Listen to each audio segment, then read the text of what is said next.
श्री शिवाय नमस्तुभ्यम, हर हर महादेव। छत्तीसगढ़ राज्य के भिलाई में गुरुजी पंडित प्रदीप मिश्रा जी के द्वारा श्री श्रावण शिव पुराण कथा शुरू हो गई है। आज 26 जुलाई मतलब दूसरे दिन की कथा पूर्ण हो चुकी है। यह 7 दिवसीय शिव महापुराण कथा है जो कि 25 जुलाई से 31 जुलाई 2024 तक आस्था और यूट्यूब के माध्यम से दोपहर के 1 बजे से 4 बजे तक देखी जा सकती है। इस वीडियो में हम आपको 27 जुलाई सावन शनिवार के एक विशेष उपाय की जानकारी देने वाले हैं जो कि काफ़ी अच्छा धन प्राप्ति, लक्ष्मी प्राप्ति उपाय है। साथ ही आपको गुरुजी पंडित प्रदीप मिश्रा जी ने सावन शिवरात्रि में पूजन कब करना है, कितने बजे करना है और गुरुजी पूजन जब करवाएंगे तब उस दिन शिव पुराण कथा भी है, उसकी जानकारी गुरुजी ने दी है। साथ ही अभिषेक की लिस्ट, अभिषेक के लिए कौन कौन सी आपको सामग्री की आवश्यकता होगी, सभी जानकारी आपको इस वीडियो के माध्यम से प्राप्त होने वाली है। आज 26 जुलाई दूसरे दिन की शिव पुराण कथा में गुरुजी ने कुल 17 उपाय पत्र और उपयोगी जानकारियाँ दी हैं। सभी की जानकारी हम आपको इस वीडियो के माध्यम से देने वाले हैं। अगर किन्हीं कारणवश आपने आज की कथा नहीं सुन पाई है तो पूरी कथा का रास्ता तो आपको इस छोटे से वीडियो से प्राप्त होने वाला है। बढ़ते हैं आज की कथा की पहली विशेष जानकारी की ओर। कथा शुरू होते ही गुरुजी ने कहा, अगर आपका विश्वास प्रबल नहीं है, भरोसा प्रबल नहीं है तो शिव महापुराण कथा में जाने का आपका कोई भी मतलब नहीं है। बढ़ते हैं आज की कथा की दूसरी विशेष जानकारी की ओर। गुरुजी ने कहा, किसान धान बोने से पहले जमीन में क्यारी बनाकर खेत में पानी भर देता है ताकि ज़मीन नर्म हो जाए और ऐसे में फसल तैयार होती है। नर्म ज़मीन से बीज अंकुरित होता है और वह बड़ा होता है।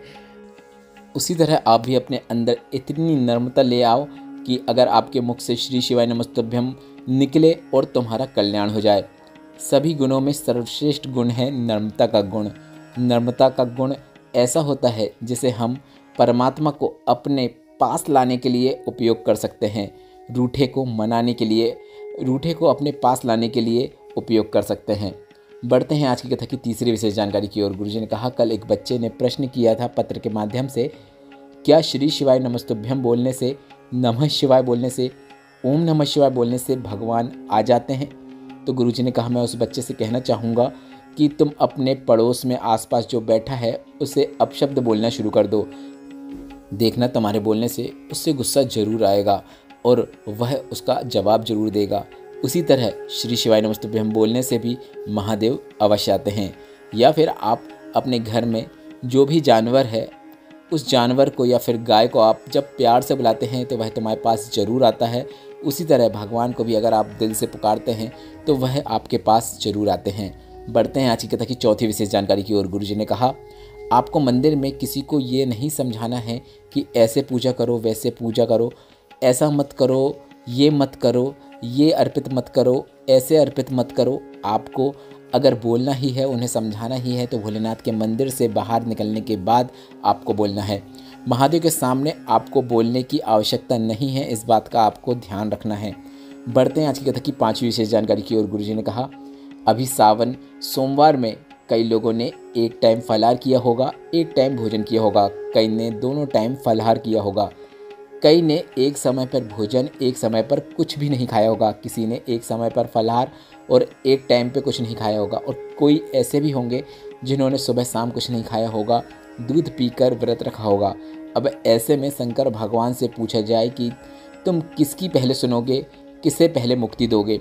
तो इस पर महादेव और माता पार्वती का संवाद कहता है, अगर व्रत रखने वाला व्यक्ति उस दिन किसी के दिल ना दुखाए तो भले ही वह उपवास रख रहा है या नहीं यह आवश्यक नहीं है, पर उस पर महादेव की कृपा अवश्य होती है, महादेव उस पर अवश्य प्रसन्न होते हैं। बढ़ते हैं आज की कथा की छठवीं विशेष जानकारी की ओर। गुरुजी ने कहा, घर के सारे बर्तन आप बर्तन वाली से मंजवा सकते हैं, पर 3 ऐसे हैं जिनका हमेशा आपको बर्तन मांजना चाहिए और ऐसा आप अगर व्रत रखते हैं तो उस दिन अवश्य करना चाहिए। तो वे 3 कौन हैं जिनके आपको हमेशा बर्तन मांजने चाहिए? वह हैं एक पिता, पति और परमात्मा। बढ़ते हैं आज की कथा की 7वीं विशेष जानकारी की ओर। गुरुजी ने कहा, धागे को लपेट के रखो और अपनी जुबान को समेट कर रखो, मतलब संभाल कर रखो, ताकि आप कुछ किसी को ऐसा ना बोल दो जिसका असर किसी के जीवन भर के लिए उसके जीवन में हो जाए। बढ़ते हैं आज की कथा की 8वीं विशेष जानकारी की ओर। ज्योति चंद्र जी पत्र लेकर आए जिसमें लिखा, शादी के 11 वर्ष हो गए थे पर संतान का सुख नहीं था। मध्य प्रदेश, छत्तीसगढ़, उत्तर प्रदेश सब जगह दिखाया पर संतान सुख नहीं हुआ। मेरी दीदी ने शिव पुराण कथा सुनने को कहा। पति पत्नी ने आसन लगाकर शिव पुराण कथा सुनी। पशुपतिनाथ व्रत किया, 3 बार हमने पशुपतिनाथ व्रत किया और 3 बार पशुपतिनाथ व्रत करने के बाद भी औलाद नहीं हुई। फिर मंदिर जाना हमने नहीं छोड़ा। एक स्त्री ने सफ़ेद आंकड़े की जड़ का प्रयोग करने को कहा, हमने वह किया। संतान की प्राप्ति हुई है, उसी का आभार व्यक्त करने के लिए हम कथा पंडाल में आए हैं। बढ़ते हैं आज की कथा की 9वीं विशेष जानकारी की ओर। गुरुजी ने कहा, आपको एक नियम बनाना है। घर के सभी सदस्यों से कहना शुरू कर देना है कि आधा घंटा सभी को शिव के बारे में बात करना है। अगर कोई ना सुने तो आप शिव से बात करना शुरू कर दो। आधा घंटा नहीं हो पा रहा है तो 15 मिनट, नहीं तो 10 मिनट, नहीं तो 5 मिनट ही सही, पर आपको भोलेनाथ के लिए समय अवश्य निकालना है। बढ़ते हैं आज की कथा की 10वीं विशेष जानकारी की ओर। नीलिमा महेश जी पत्र लेकर आए, जिसमें उन्होंने लिखा, मैं और मेरे पति धमतरी की कथा सुनने आखिरी दिन कथा पंडाल में गए थे। भीड़ इतनी थी कि गाड़ी के अंदर ही हमसे चाबी छूट गई। चारों गेट लॉक हो गए और चाबी कैसे निकालने को समझ में नहीं आ रहा था। हमने शंकर भगवान से निवेदन करने लगे कि बाबा आपकी कथा सुनने आए हैं, आपको ही अब इस परेशानी से हमको बाहर निकालना है। तभी एक छोटा सा लड़का दौड़कर आया और बोला, आपकी गाड़ी के आगे का गेट खुला हुआ है। हमने सभी गेट चेक किए थे, सभी गेट बंद थे, पर जब हमने आगे वाला गेट देखा तो वह खुल गया और वह बालक कहाँ चला गया हमें पता ही नहीं चला। बढ़ते हैं आज की कथा की 11वीं विशेष जानकारी की ओर। रीता जी पत्र लेकर आई, जिसमें उन्होंने लिखा, बच्चा गर्भ में था, 6 महीने का था। डॉक्टर ने कह दिया था कि बच्चे की किडनी सड़ चुकी है और इसके कारण से दूसरी किडनी भी काली पड़ गई है। बच्चे के पूरे शरीर में फुंसी और फोड़े और मवाद बनी हुई है। बच्चे को हटा दो, ना चेहरा बना हुआ है, ना हाथ पाँव है, सूजन है पूरे शरीर में, इसे रखना सही नहीं है। तभी हमारे पड़ोस के लोगों ने सीहोर का रुद्राक्ष बुलवाने को कहा। हमने सीहोर को बृहस्पति धाम में जाकर रुद्राक्ष को बुलवा लिया। सीहोर का रुद्राक्ष का जल शिवलिंग पर चढ़ा के थोड़ा सा प्राप्त करके उसका आचमन कर लेते। जैसा बच्चा होगा तब देख लेंगे, ऐसा सोचकर बाबा के ऊपर सब छोड़ दिया। और अभी 17 जुलाई को मैंने बच्चे को जन्म दिया है। किडनी भी कार्य कर रही है, बच्चा पूरी तरीके से स्वस्थ है। उसी का आभार व्यक्त करने के लिए हम कथा पंडाल में आए हैं। बढ़ते हैं आज की कथा की 12वीं विशेष जानकारी की ओर। गुरुजी ने कहा, हम सभी से निवेदन करना चाहेंगे, सावन शिवरात्रि में जब हम ऑनलाइन पूजन और अभिषेक करते हैं, भले ही छोटी सी पूजन आप कर सको, पर आपको इस सावन शिवरात्रि में पूजन अवश्य करना है। क्योंकि अगर आप सावन शिवरात्रि की पूजन कर देते हैं तो भोलेनाथ इतना मात्र कर देने से आपके जीवन भर के भंडार भर देते हैं और आनंद प्रदान करते हैं। पूरे साल अगर आपने पार्थिव शिवलिंग का निर्माण नहीं किया कोई बात नहीं, पर सावन शिवरात्रि में पहली प्रहर में मतलब शाम के समय पार्थिव शिवलिंग का निर्माण करके आपको उसका पूजन अर्चन अवश्य करना है, ताकि आपको जीवन का सुख प्राप्त हो सके। बढ़ते हैं आज की कथा की 13वीं विशेष जानकारी की ओर।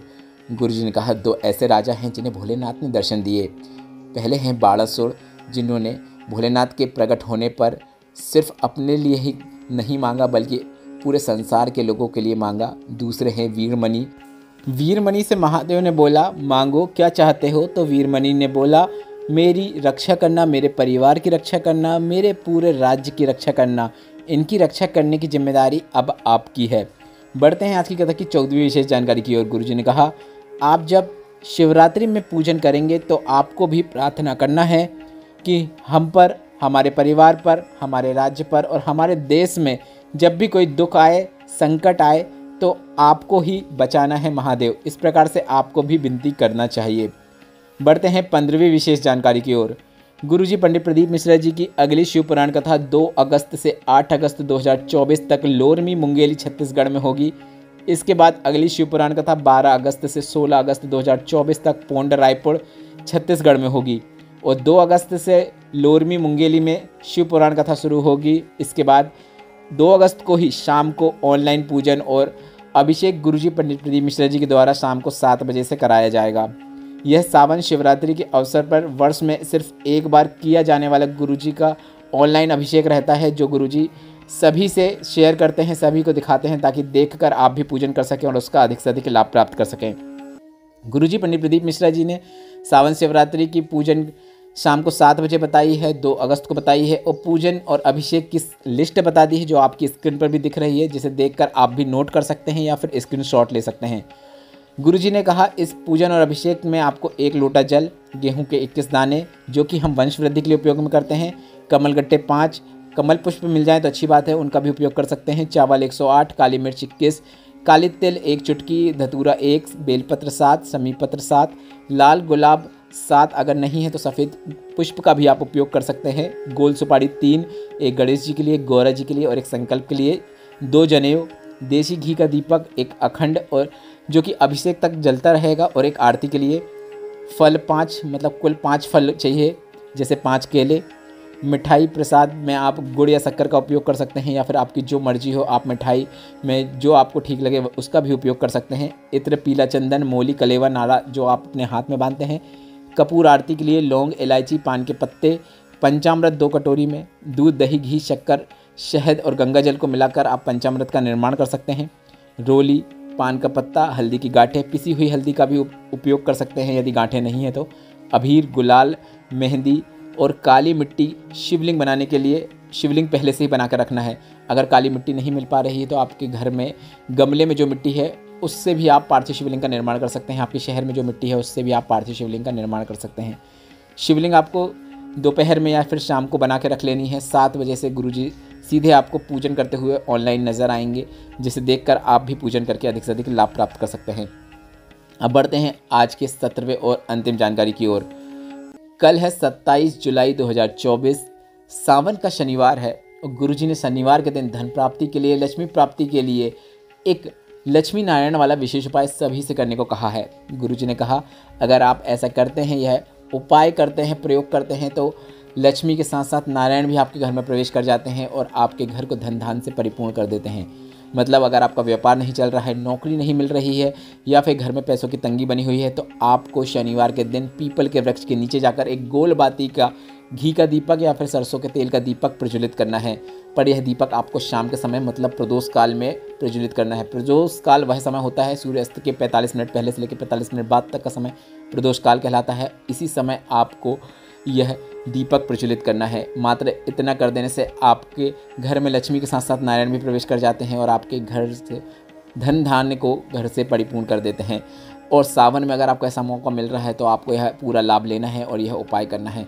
अब इसलिए हम एक ग्रुप बनाए हैं व्हाट्सएप में, जिसमें हम आपको सूर्योदय और सूर्य अस्त भी बताते हैं, ताकि आपको प्रदोष काल का भी अंदाज़ा हो जाए कि प्रदोष काल कब है।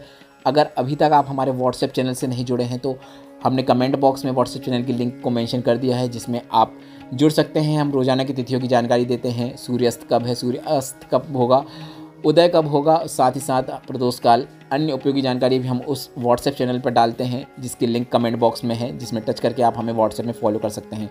वीडियो से संबंधित कोई प्रश्न है तो वे प्रश्न आप कमेंट बॉक्स के जरिए पूछ सकते हैं। मेरे द्वारा दी गई जानकारी अगर आपको थोड़ी सी भी उपयोगी लगी हो तो इस वीडियो को लाइक करके कमेंट बॉक्स में हर हर महादेव अवश्य टाइप कीजिएगा। श्री शिवाय नमस्तुभ्यम। हर हर महादेव।